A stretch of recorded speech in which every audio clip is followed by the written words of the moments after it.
The U.S. men's national team just completely dominated Mexico with a 3-0 victory, and we are now going to the final to face Canada this Sunday for the CONCACAF Nations League. So today, as U.S. Soccer brings Baldy back, we are bringing Sexy back with the 7 Things We Learned series. Hi, I'm Filippo. Welcome to Tactical Manager TV, and welcome to the 7 Things We Learned, a series that every day following a U.S. men's national team match, when it's relevant, of course, we didn't do it for El Clásico, we tell you 7 things we learned from the United States versus whoever we face, which in this case was Mexico. And you can let me know in the comment section down below, what did you learn from United States 3, Mexico 0? And in the meantime, drop a like so we can hit 1,000 likes in this video. And lesson number 7, I will address Greg Berhalter and the Federation and his hiring or his return. Until then, I'm going to talk mainly about the game, which, first and foremost, you should be very happy. We truly dominated Mexico. With that said, let's start the episode. Wait. And before we start the video, we did do a video a couple months back talking about how Mexican soccer is broken and no one can fix it, or Mexican football. I'm putting that video in the description. You might want to check it out. It's fairly accurate. It took a lot of research, and trust me, as good as the U.S. is, Mexico has a lot of problems within their soccer system, league, and federation. And we addressed that in the video, so check out the link on the description.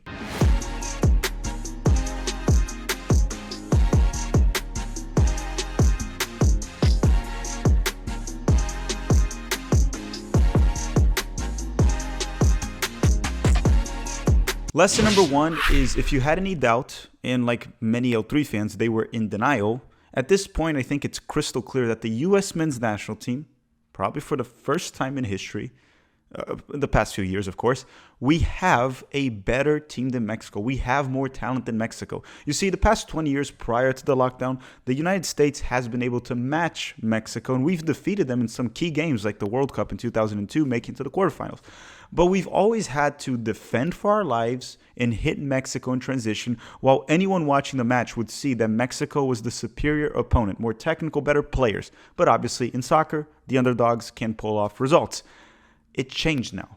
It seems like Mexico is going to have to start to play as the underdog if they want to defeat the United States. They're going to have to bunker and try to hit us in transition, because clearly we're the dominant side. And it's not just about this game. I mean, when was the last time Mexico defeated us? It was back in 2019, World Cup qualifying. We beat them at home 2-0. Then we tied them away.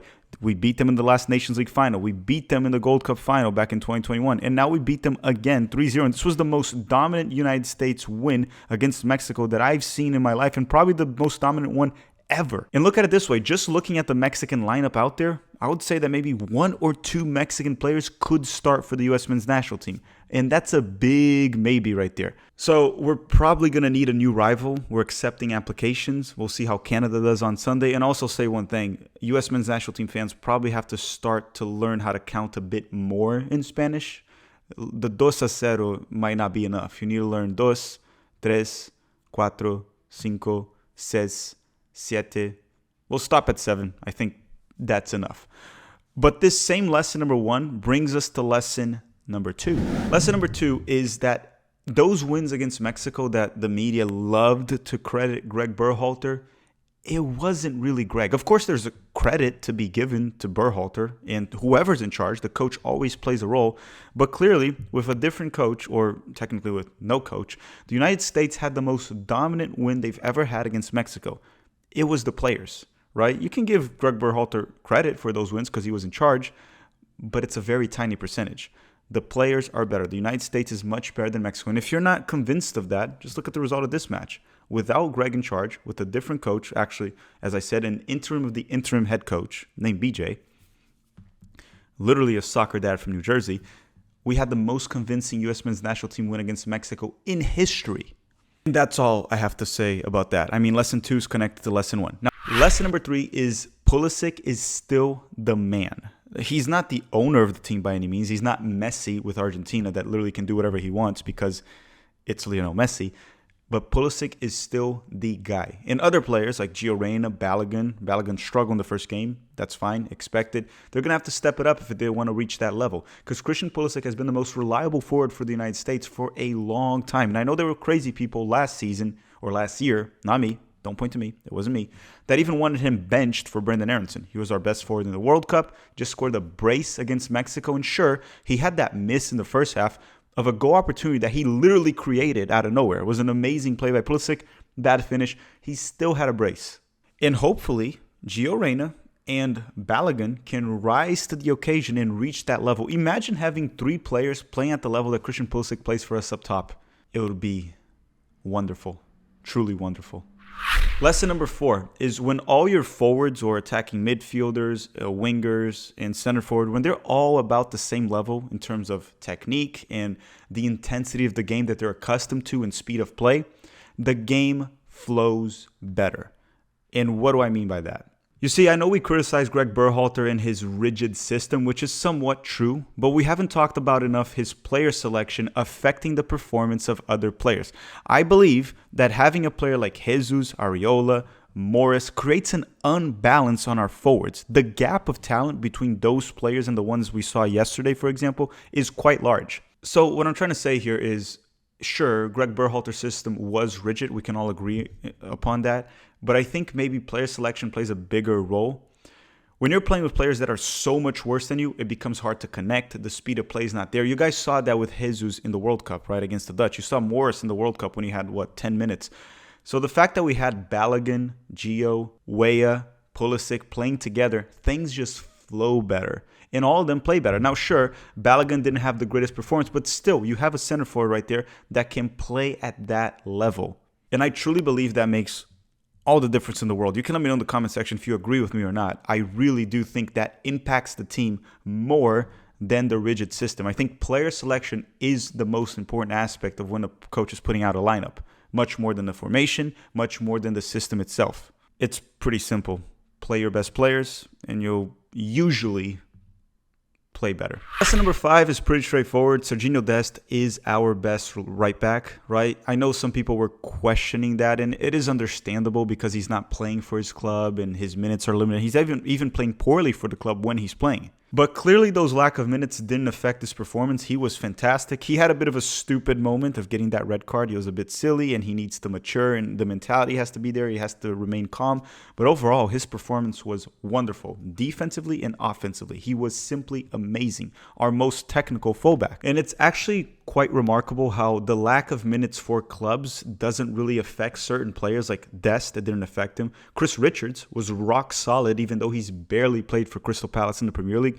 And we saw that with Matt Turner too, for example, in the World Cup. No minutes for Arsenal, didn't matter, still great form. So I think that's a lesson that I'm putting inside of this lesson. Sometimes lack of club minutes don't really affect a player's form with the national team. Lesson number 6, I don't know if this is a lesson or maybe a prediction or a projection or a plan of what we probably should do against Canada. So Serginho Dest is suspended because of the red card, and so is Weston McKennie. Weston, it's going to be Luca De La Torre that replaces him. Against Canada for the right back position, the lesson is we need to start Joe Scally. He's probably going to be facing Alphonso Davies. Joe Scally has faced Bayern and done well in multiple occasions. He mainly played as a left back when they faced Bayern, so he wasn't facing Alphonso Davies, but he was facing players like Gnabry and Sane and, world-class forwards with pace like Alphonso Davies. We have to start Scally against Canada and play it safe. If you can cancel out Jonathan David and Alphonso Davies, that's like half of Canada's team. Because when you look at Canada's roster composition, it's pretty much a very good MLS roster, right? You have like 3 designated players, Davies, David, and Eustáquio. You have some players that are in a Max, Gam, Tam, Ram, whatever, which would be like Buchanan, maybe Kyle Larin. And then you have some other players that are rising and coming up, like, Alistair Johnson to a certain extent. And then you have players like maybe Ugbo and Kone.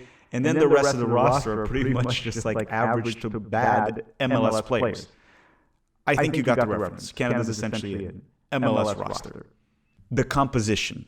Okay, make sure you understand that. Now, lesson number 7, the final lesson of this video. As I said, as I promised, I would address our federation and the rehiring of Greg Berhalter. And what I'll say from this lesson is something that you probably already knew, and we've talked about this for so long, and everyone knew about this, is our federation is a disgrace. Let's put it this way. I thought there was absolutely no way this would happen. Like, there is no way U.S. Soccer would hire a new sporting director, hire Sportsology, which is a third party that was hired to help them search for a coach, keep an interim coach for over 6 months just to bring Berhalter back, bring the former coach back.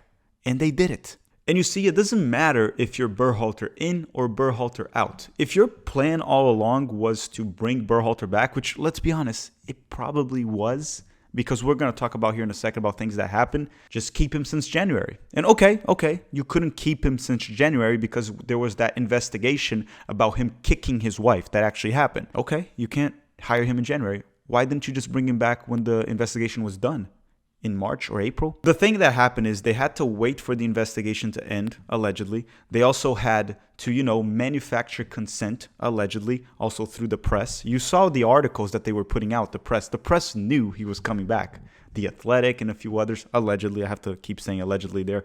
Can't prove anything here, right? All conspiracy theories. And that's what they're going to claim it is, but clearly it's not. They had to manufacture this whole consent to bring him back. And they did it perfectly well. And Greg Berhalter just stayed home for 6 months waiting, knowing he was going to come back as the U.S. men's national team coach. And you know what's funny about all this? I'm going to do a live stream or a video talking about this specifically. I'm not going to keep talking. Otherwise, I'll talk about it here for 20 minutes. If they knew that Berhalter was a good hire, they would just make the announcement, at a normal time. Right, during the week, maybe not in the middle of a tournament that can distract the players, even though the players already knew about his return way before this. They literally had the Athletic put an article out during kickoff on the match against Mexico at 10:12 p.m. Eastern time. You can't make this stuff up. No, seriously, do you really think that this wasn't all orchestrated? It's all theater. They just wanted to pretend that they were searching for a new coach.